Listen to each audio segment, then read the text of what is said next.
Welcome! Do you want to learn English in a fun and easy way? In this video, we teach English using narrated, animated stories. Here is how it works. On the left, watch the beautiful animations. They are designed to help you understand and enjoy the story. On the right, you can read along as you listen to the narrator. When we reach a difficult word, don't worry. A box will appear at the bottom with a simple definition and an example to help you learn. Let's get started. It was October 1944 in New York City.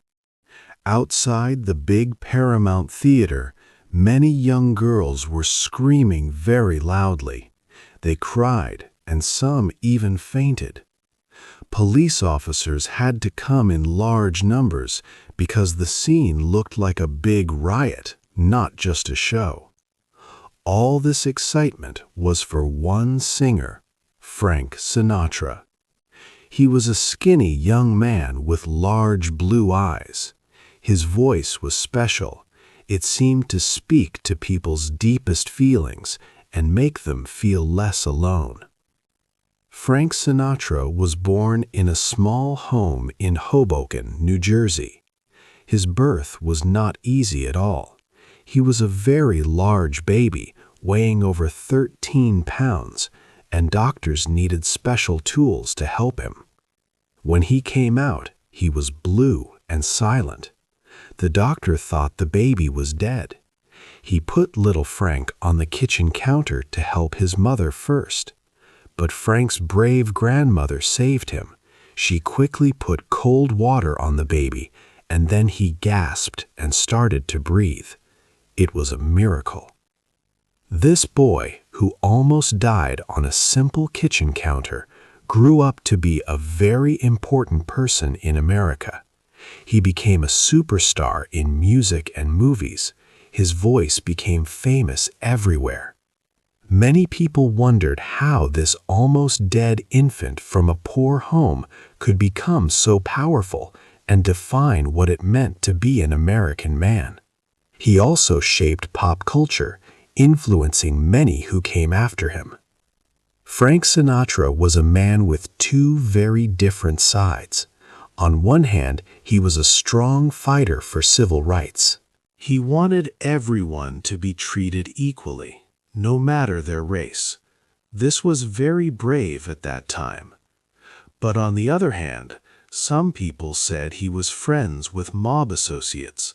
These were powerful people connected to criminal activities. So he was both a hero helping others and a man with dangerous friends. This paradox was a big part of his life. He had a secret power when he sang. He could make large audiences feel like he was singing directly to each person, sharing a secret. This special connection made him incredibly popular. But inside, Frank was often in great personal trouble. His own life was sometimes filled with chaos and confusion. He had a very strong temper, and this internal struggle threatened to destroy him. It almost ended his career even before it truly began, showing that even the most powerful voices can face their own battles. This book will explore his journey and his masculinity. 2. A Boy with a Dream. Francis Albert Sinatra was born on December 12, 1915. His home was a tenement in Hoboken, New Jersey.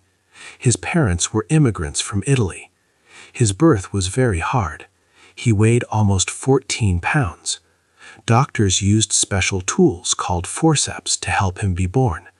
This left permanent scars on his face and neck. It also caused a perforated eardrum, leading to lifelong damage to his left ear. Frank was born blue and silent. The doctor thought he was dead. He put the baby by the kitchen sink to care for Frank's mother. But Frank's grandmother did not give up. She put him under cold water until he took his first breath. The hole in his eardrum from birth later kept him from fighting in World War II. His mother, Dolly, was a powerful force in the family. She was very active and knew many important people. People say she made Frank strong and want to succeed. His father, Marty, used to be a boxer.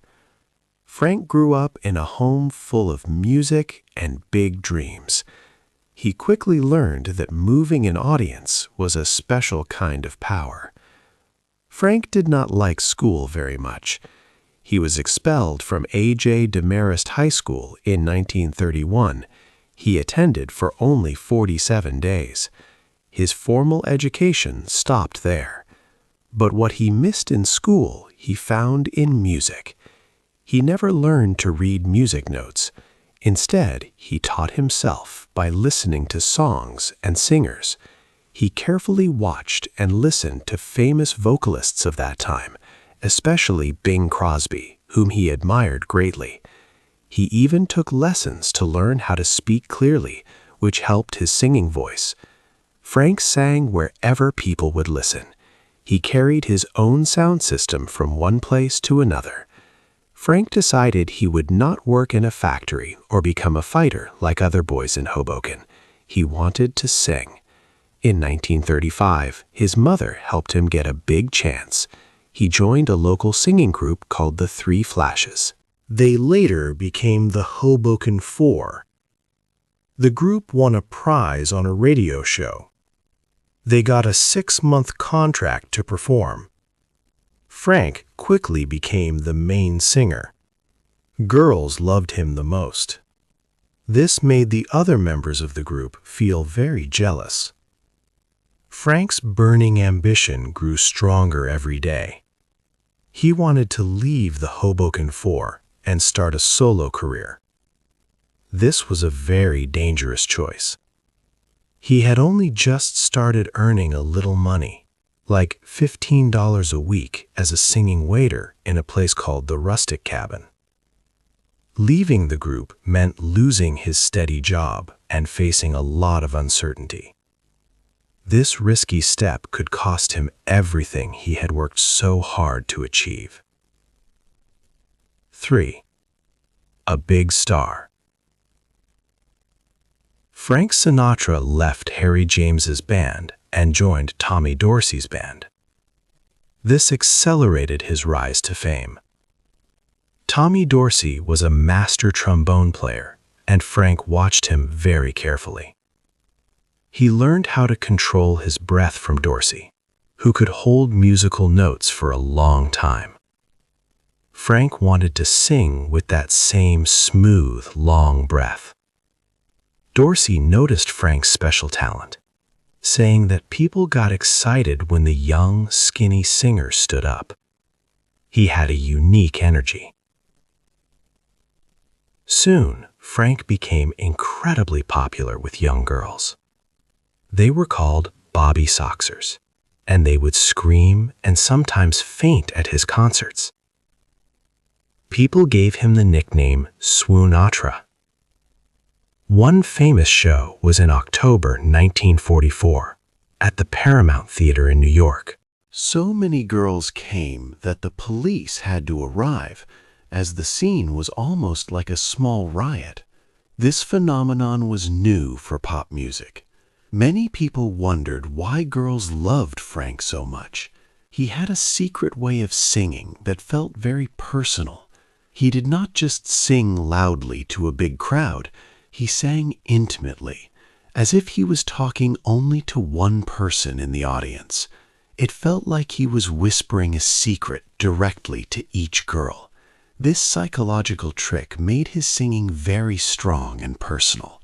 He sang about love and sadness as if they were his own feelings, which was a new style for singers. His public image was also carefully built by his press agent, George Evans. Evans crafted an image for Frank that showed him as a tough but sensitive man, saved by his first wife, Nancy.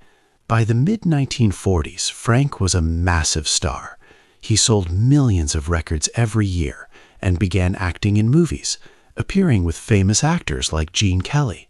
By the year 1946, Frank Sinatra was one of the most famous entertainers in America, at the very top of both the music and movie worlds. But this great success did not last without trouble. A big problem was soon to appear. In 1950, his amazing voice started to fail him. One night in April at the Copacabana Club in New York, he went to sing his last set. He opened his mouth, but no sound came out. He later said it was just dust. The audience stared, and he stared back. Then he whispered, "Good night," and left the stage, where he began to cough up blood. His powerful voice, which had made him a king, was suddenly in serious danger. 4. The Fall and the Return. By the early 1950s, Frank Sinatra's bright star began to fall. His amazing voice, which had charmed millions of fans around the world, started to fail him under the immense pressure of his life. One difficult night in 1950, while on stage at the famous Copacabana Club in New York, he opened his mouth to sing, but nothing came out. He later remembered it sadly as just dust. This physical failure was a shock, and it was quickly followed by more bad news. He even coughed up blood, a clear sign of how much stress his body was under. Many things went wrong for Frank at once, creating a perfect storm. His marriage to Nancy Barbato, his childhood sweetheart and first wife, was publicly breaking apart. This was largely because of his passionate love affair with the beautiful Hollywood actress Ava Gardner. Their difficult divorce in 1951 and his very public and wild marriage to Ava that followed seriously hurt his good name and how people saw him. On top of his personal troubles, his music career also suffered. His record company, Columbia, started asking him to sing silly novelty songs that he felt were beneath him and hurt his artistic quality. By 1952, his contract with Columbia came to an end, and they chose not to renew it, leaving him without a record label.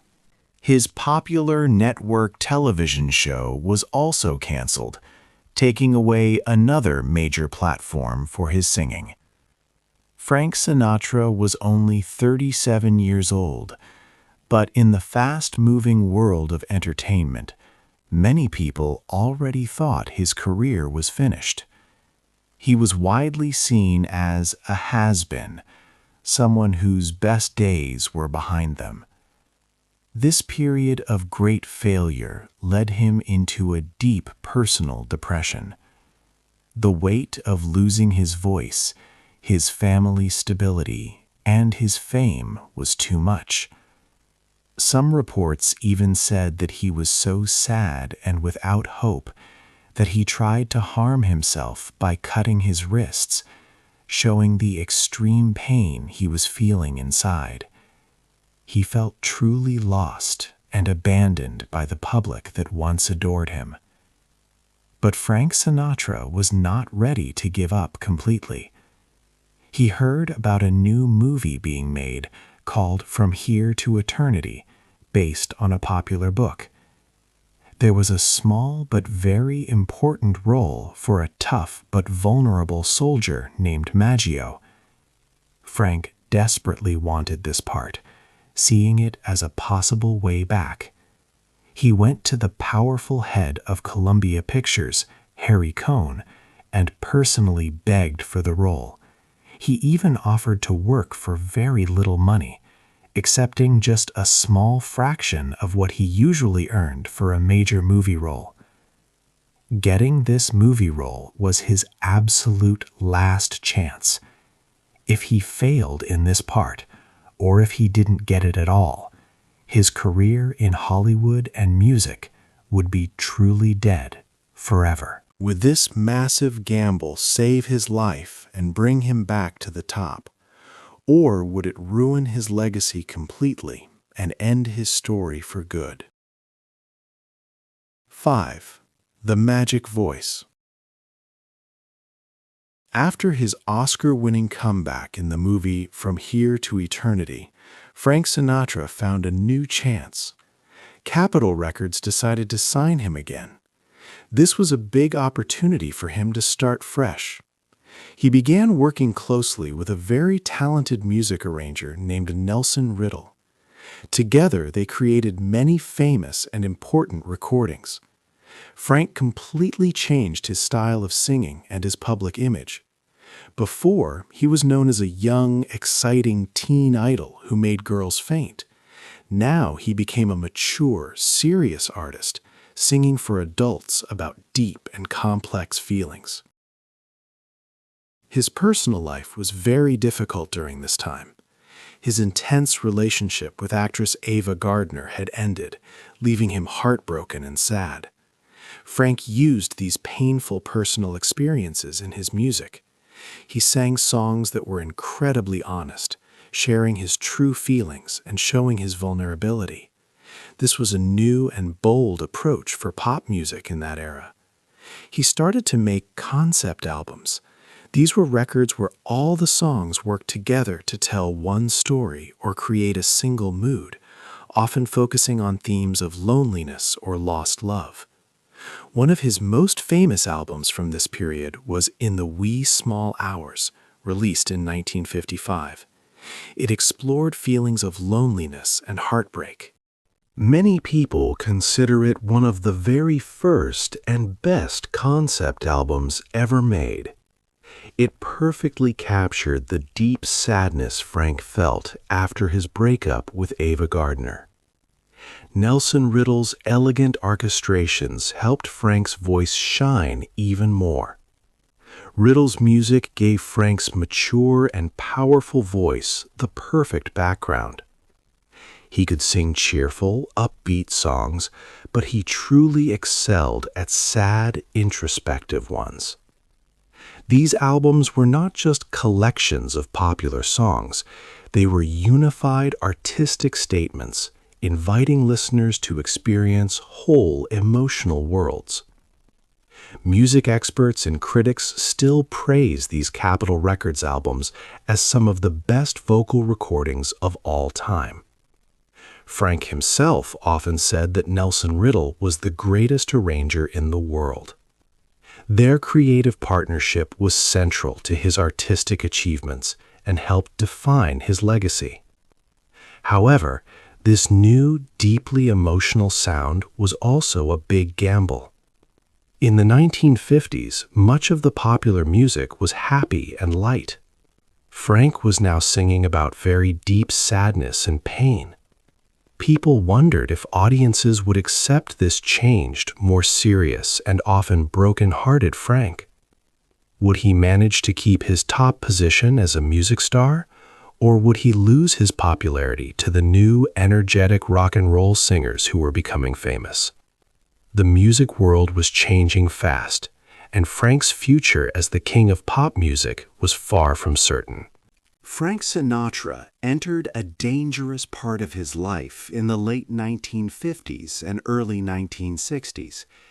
This was the time of the famous Rat Pack. Sinatra and his close friends, like Sammy Davis Jr. and Dean Martin, performed often. Their shows at the Sands Hotel in Las Vegas were legendary. To the public, these men looked very cool. They seemed to live by their own rules, performing with easy brilliance. But behind this glamorous public image were secret and serious connections to organized crime, also known as the Mafia. The Federal Bureau of Investigation, or FBI, kept a close watch on Sinatra. They tracked his movements, words, and friendships for over 40 years. This resulted in a massive file containing thousands of pages of information. This large secret file became public after Sinatra died in 1998. It clearly showed Sinatra's interactions with many important crime figures of that era. Even though Sinatra always denied being a member of the mob, he was a good friend to Chicago mob boss Sam Giancana. One well-known incident happened in 1947.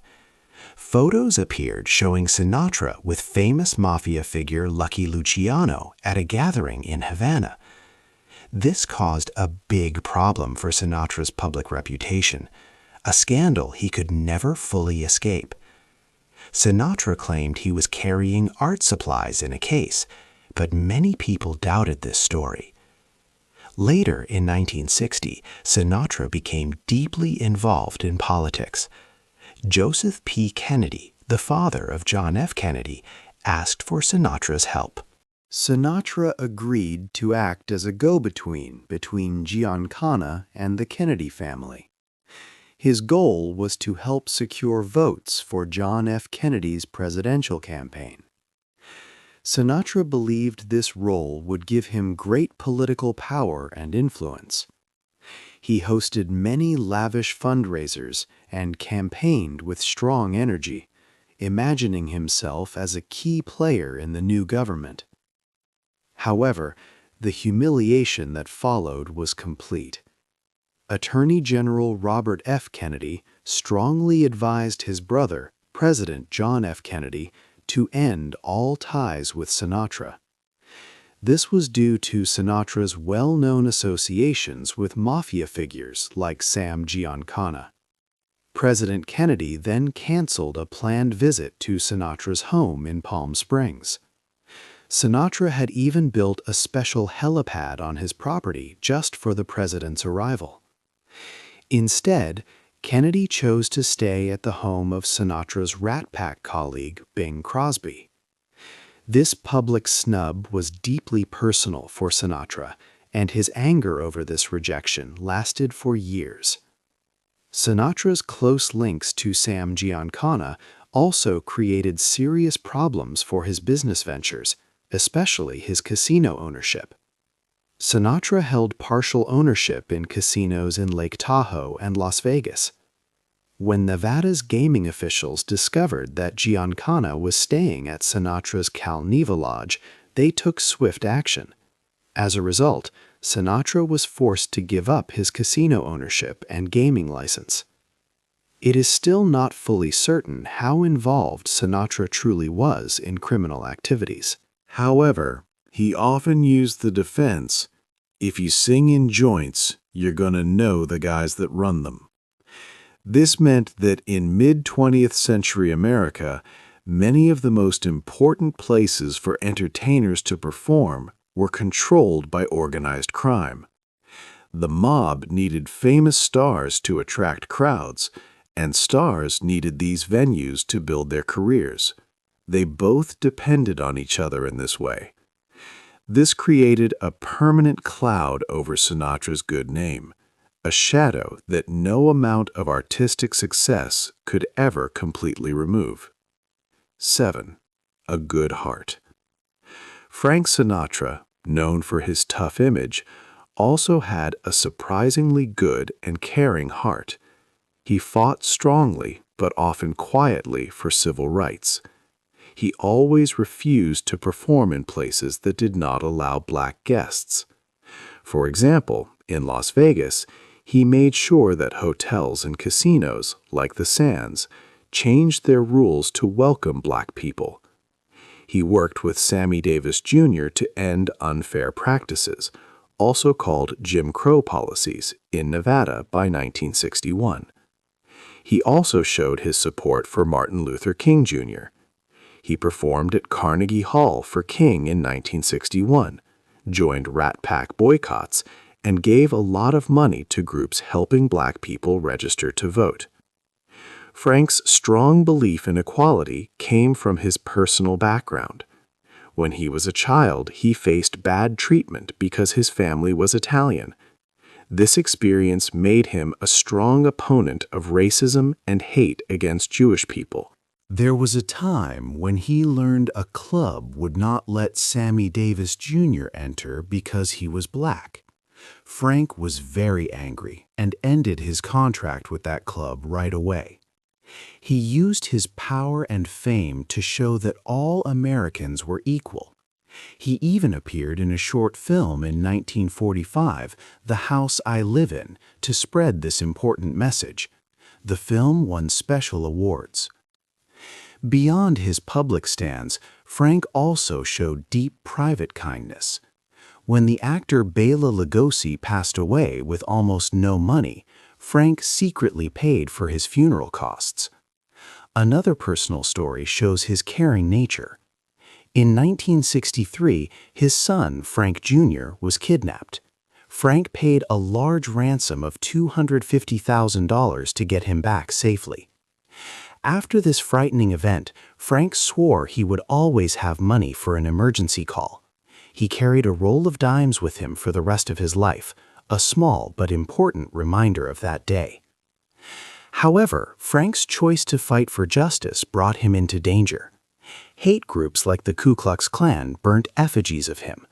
This happened in the southern states when he was the best man at Sammy Davis Jr.'s wedding, a public act of friendship. Taking a stand against racists and anti-Semites was very risky.